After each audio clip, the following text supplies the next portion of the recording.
What about insurance for moving? I think that would be probably a very important thing for people to know about. So, Sure. God forbid something gets damaged. Like, what is the insurance policy that most people take out, and are there any add-ons or riders? Yeah. And what do you recommend about that?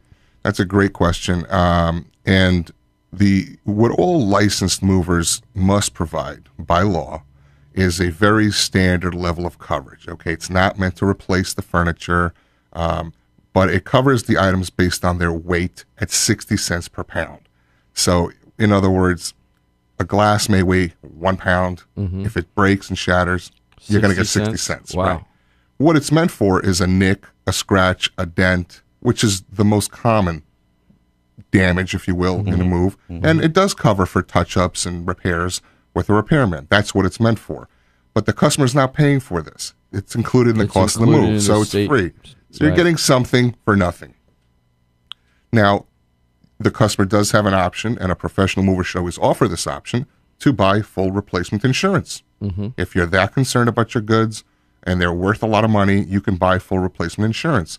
Some movers offer this under the code name valuation coverage.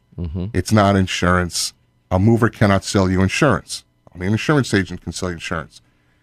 Basically, the mover is taking on the risk, the responsibility that if something happens, he's going to replace it. But there's no declaration pages. There's no separate policy. The mover charges you, and you really don't know what you're getting. And you're dealing with the same person that broke your stuff in the first place. Right, right. So even though I have a right to make money on this as a mover, I never sell it. Right. I steer my customers away from it. It could be a profit center for me. I'm not an insurance company. So when a customer wants insurance, I give them a couple of options from a third party, 2 third parties that we use.